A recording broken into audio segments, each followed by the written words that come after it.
Hola muchachos, Dios les bendiga. Aquí están los videos prometidos y para poder abordar los temas de esta semana, los correspondientes a esta última semana de Escuela de Liderazgo en Misiones Transculturales.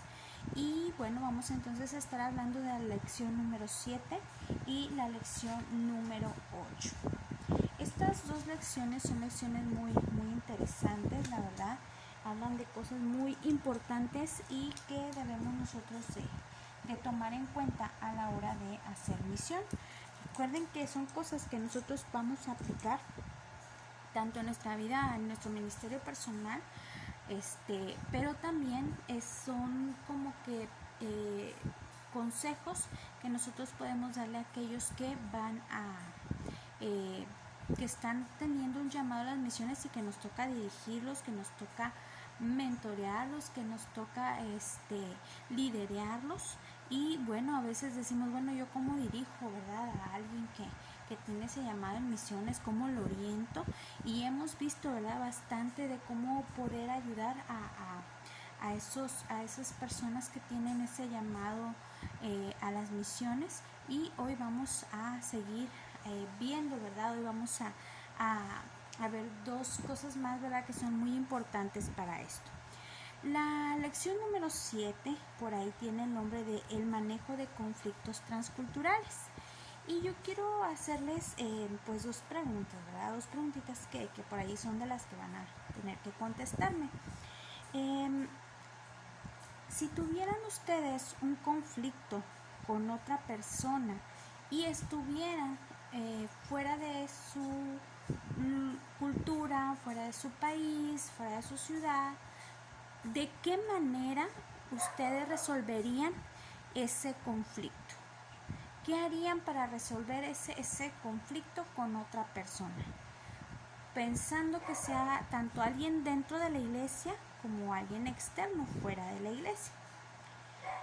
Y la siguiente pregunta a contestar es: ¿de qué manera se resuelven los conflictos en tu comunidad donde ahora tú vives? ¿Qué has observado? ¿Cómo observas que se resuelven los conflictos, por ejemplo, entre los vecinos o los mismos conflictos dentro de la iglesia? ¿De qué manera se resuelven estos conflictos? Cuando hay por ahí a lo mejor una diferencia de opiniones, incluso, ¿verdad?, algún hecho o algún acto que se haya realizado y que haya llegado a ofender o a molestar a otra persona. ¿De qué manera se acostumbran a resolver los conflictos donde tú te encuentras justo ahora? Bueno, algo interesante que tenemos que tomar en cuenta es que cada cultura tiene su forma de resolver conflictos y no es adecuado, no es apropiado para el misionero llegar e imponer su propia cultura y su propia manera para resolver los conflictos. Ok, entonces este punto es muy importante para tomarlo en cuenta. Quien sirve en otros contextos culturales debe desarrollar una sensibilidad para detectar y manejar los conflictos. Entonces, tal vez tú te preguntarás, bueno, si no los voy a poder resolver como yo estoy acostumbrado a resolver los conflictos de donde yo vengo, entonces, ¿qué puedo yo hacer? ¿Qué alternativas tengo? Bueno, la lección de esta semana, esta lección número 7, nos presenta algunas alternativas que nos pueden ayudar a resolver conflictos cuando nos encontramos dentro de otra cultura. Y es importante que nosotros podamos, por lo tanto, observar la cultura en la que nos encontramos y cómo es que ellos resuelven conflictos para, dentro de estas opciones, poder tomar la que más se acople al contexto en el que estemos sirviendo. El primero de ellos es el intermediario o mediador. Es aquel en el que a lo mejor yo no voy directamente a decirle a la persona el conflicto que tengo, porque esto podría a lo mejor originar un conflicto mayor, sino más bien busco un intermediario. Y no voy a buscar un intermediario para decirle directamente, oye, ve y dile, a fulanito, a prenganito, que esto y esto me molestó, que esto y esto no me parece. No, no, no, es de una forma sutil. Es, por ejemplo, cuando tú vas y le platicas, ¿verdad? Y a ese intermediario, a ese mediador, el cual tú has observado que tiene cierta influencia sobre la persona con la que tuviste el conflicto, y no vas a ir acusando directamente a la otra persona, sino a lo mejor puedes ir y decirle, no, pues mira, fíjate que estos días me he sentido un poco triste, me he sentido un poco incómodo, y a lo mejor esta persona ya te va a preguntar, ¿verdad? Bueno, pues, ¿por qué te sientes de esta manera? Y ahí poder empezar a hablar, ¿verdad? No directamente acusando a la otra persona, sino diciendo, no, pues es que fíjate que pues en ciertas ocasiones, hace poco un hermano de la iglesia o mi vecino, hubo ahí como que un malentendido, y yo no quería que esto se ocasionara de esa manera, pero él reaccionó así, tal vez me lo tomó a mal, ¿verdad? No decir, es que me hizo esto, no, no, no, sino en un sentido más discreto. No diciéndole que vaya y le diga directamente, pero sí originando, ¿verdad? Para que esa persona que tiene cierta influencia sobre la otra pueda a lo mejor ir y dialogar. Entonces, esta parte de buscar un intermediario o un mediador es útil, ¿verdad? Cuando dentro de la cultura que nos encontramos, tal vez confrontar directamente a las personas con las que hemos tenido el conflicto pueda ser un poquito más, pueda a lo mejor empeorar más la situación en vez de ayudar o de ser algo positivo. La segunda opción que tenemos es aquella que es presentarnos en una actitud de inferioridad o vulnerabilidad. Y eso tal vez la hemos observado en algunos casos, ¿verdad? Tal vez no es que lo hagamos nosotros, a lo mejor sí, pero sí que digamos, a lo mejor lo hemos observado. Y yo lo he observado mucho, sobre todo, por ejemplo, en instituciones gubernamentales, ¿verdad? Cuando, por ejemplo, llegan y te dicen, no, es que, por ejemplo, te falta algún documento para algún trámite, y pues te dicen, no, pues es que las reglas son que no se le puede atender si no trae X documento. Y tenemos dos opciones. Una opción que hemos visto es aquel que dice, no, pero es mi derecho, atiéndame, y que no sé qué, ¿verdad? El reclamar. Pocas veces esto ayuda a resolver el conflicto, pero cuando tomamos una actitud de inferioridad o vulnerabilidad, esto puede ayudar. Por ejemplo, no, pues me falta X documento. No, sí, pero tiene razón, la verdad, no me fijé, que me faltaba tal documento, pero mire, es que yo necesito que me atienda, porque mire que esto ya se me está atrasando, esta situación se me está complicando cada vez más, y el tiempo, ¿verdad?, va corriendo, y yo estoy haciendo muchos gastos, y la verdad ahorita ya no tengo yo para seguir transportándome, se me está complicando mucho, yo le pido, ¿verdad? Yo reconozco que sí, que efectivamente fue un error que yo tuve, que no leí bien la lista de documentos, pero le pido, ¿verdad?, que de alguna manera pueda ayudarme, ya sea si quiere yo regreso después a traerle ese documento que hace falta, pero si pudiera irle ya dando trámite a mi situación, yo se lo agradecería. O sea, colocarnos en una posición de vulnerabilidad, ¿verdad? No de que yo tengo la razón, yo tengo, ¿verdad? No, no, no. En una posición de inferioridad o vulnerabilidad, eso muchas veces hace que las personas pues puedan ceder. Entonces, recuerden que todo vamos a contextualizarlo según cómo se resuelve el lugar, la cultura en la cual nos encontramos. La siguiente opción que podemos nosotros tener para poder resolver un conflicto es a través de algún cuento, un refrán o un dicho. Y esto, por ejemplo, sobre todo tenemos un foro de gente, ¿verdad? Por ejemplo, dentro de la iglesia o en alguna conferencia, estamos al frente de un grupo, podemos hacer uso de esta forma de resolver conflictos. Podemos, por ejemplo, si sabemos que ha habido, ¿verdad?, alguna situación entre algún grupo de clase que nosotros podamos estar dirigiendo, por ejemplo, al frente o alguna congregación, a lo mejor no vamos a atacar directamente a las personas. De hecho, tenemos que tratar de ponernos en una situación neutral, pero sí tratar de resolver ese conflicto. Y este puede ser un buen método cuando a lo mejor alguno de los otros no se acopla ni la confrontación directa se acopla. Entonces, el uso de algún cuento, algún dicho o algún refrán puede ayudar a las personas involucradas a recapacitar acerca de la situación o del conflicto que se está viviendo, que se está teniendo.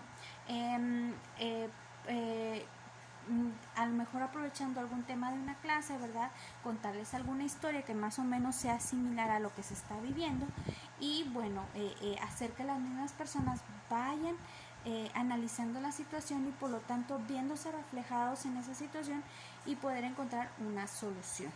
De hecho, esta parte, ¿verdad?, esta forma de resolver conflictos muchas veces es la que utilizó el Señor Jesús.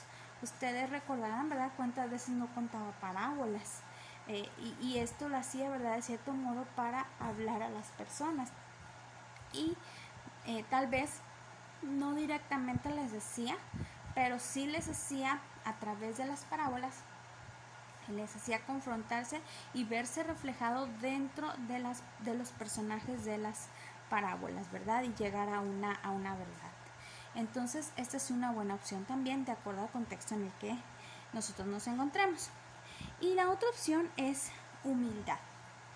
Humildad, ¿verdad? Nosotros no presentarnos, ¿verdad?, como los que todos lo sabemos, sino siempre dar oportunidad a que la cultura en la que nos encontramos, la forma en la que ellos se manejan o viven, puede tener, ¿verdad?, algo positivo o algo que nos ayude. Pensando en esto, por ejemplo, yo recuerdo mucho, por ejemplo, desde mi punto desde mi área médica, hay muchas cosas que honestamente se contraponen con la medicina. Dicen por ahí, los médicos somos alópatas, es decir, siempre a todos los medicamentos, ¿no? Pastillas y todas esas cosas. Pero tenemos la contraparte, que muchas veces es el lado naturista, homeopático, ¿verdad?, de todas estas tendencias que hay. No descartamos al 100% todo ese tipo de medicina que le llamamos medicina alternativa, pero sí hay algunas cosas, ¿verdad?, en las que pues sí creemos o consideramos que no van a resultar, que no realmente no surgen efecto. Hay otros medicamentos, no medicamentos, sino algunos otros productos naturistas o algunas técnicas que sí, dentro de la medicina alternativa, que sí consideramos dañinas y sí, ahí sí tenemos que ser muy puntuales, pero en aquello yo he aprendido que en aquello que no es ni benigno, ni para bien ni para mal, que simplemente no hace nada a las personas, pues no ponerme en la posición de decirles, ¿sabe qué? No tome eso no le va a servir de nada. Y eso no le hace nada, no le hace ningún efecto y nada más está tirando su dinero, como lo he escuchado de muchos otros médicos.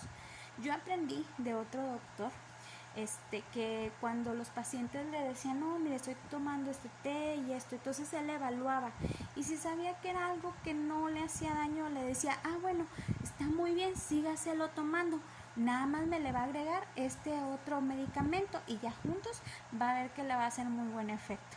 Entonces yo recuerdo mucho eso y es algo que yo aplico mucho en mi ejercicio médico. Yo hago esto con mis pacientes. Cuando es algo que sí considero que, o sea, que yo sé que realmente sí le va a hacer algún efecto dañino, sí les digo de una manera muy respetuosa y cordial, ¿verdad? Que no, ¿verdad? Y les explico las razones. Cuando es algo pero cuando es algo que yo sé que pues realmente no me voy a pelear, ¿verdad? No me voy a poner a discutir, porque al contrario, el paciente se puede sentir ofendido. Entonces digo, está muy bien, está bien, sígalo tomando, no hay problema, nada más agréguemele ¿verdad? Y yo sé que el paciente va a tener un buen resultado.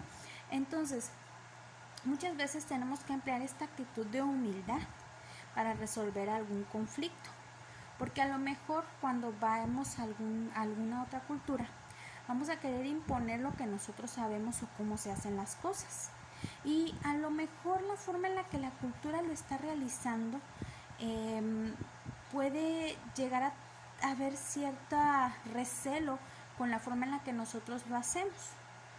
Y a lo mejor nuestra tendencia va a ser, ¿verdad?, a querer imponer nuestra forma de hacer las cosas. Y eso puede originar un conflicto.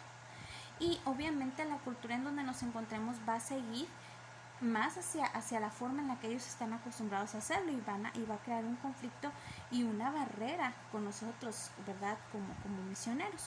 Entonces, si nosotros hacemos una evaluación, ¿verdad?, en una actitud de humildad, podemos nosotros sacar provecho de esto y poder anclar y resolver ese tipo de recelos y conflictos y unir, ¿verdad?, lo que ellos están haciendo mal, lo que nosotros de una forma muy positiva, y muchas veces a lo mejor no vamos a recibir el mérito de lo que estamos haciendo. Por ejemplo, yo puedo ir a decirle a mi vecino, mire vecino, ¿qué le parece si lo hace de esta manera? O mire, le presto esta para ver esta herramienta, a ver cómo se siente para hacer X cosa. Y ya, ¿verdad? A lo mejor ya le aprende a hacerlo de otra manera. Y no decir después, es que yo le dije al vecino, yo tuve la idea, yo sabía cómo se hacían las cosas. No, sino en una actitud de humildad, sino decir, es que el vecino probó con esta herramienta y le funcionó, ¿verdad? Entonces, creo que esa herramienta es muy buena porque el vecino ya lo hizo y le ha funcionado y le quedan muy bien las cosas.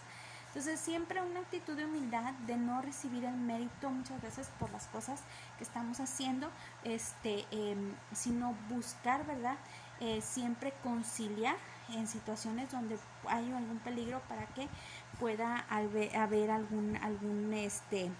algún conflicto. Entonces, hay principios principales para resolver conflictos interculturales y debemos de tomarlo en cuenta. Estamos hablando de 7 principios. El primero de ellos es elegir la amistad sobre el enfrentamiento. El segundo es introducir los cambios de tal manera que no violen los patrones y los roles de las personas. El tercero es no buscar obtener crédito. Cuando vamos a resolver conflictos no vamos a buscar obtener el crédito. El cuarto principio es construir sobre lo que la gente de esa cultura ya conoce. El quinto es introducir cambios que sean prácticos, que respondan a problemas sentidos desde el punto de vista de esa cultura. El sexto es seguir los patrones de la otra cultura en la resolución de conflictos. Y el séptimo, mantenerse en dependencia del papel central del Espíritu Santo, ya que sin el Espíritu Santo no existirá ningún desarrollo real o duradero. Espero que esta lección, ¿verdad?, les pueda ayudar tanto a ustedes como cuando orientemos a alguien que tiene llamada a las misiones para poder resolver los conflictos que se puedan presentar dentro de otra cultura. Esta parte es muy importante, ya que estando en el campo misionero, pues claro que nos vamos a encontrar con ese tipo de situaciones y tenemos que resolverlas de la manera más sabia posible, siempre, ¿verdad?, pidiendo la guianza del Espíritu Santo y bueno, teniendo ahora y sabiendo estas herramientas, ¿verdad?, estas maneras y opciones que tenemos para resolver conflictos.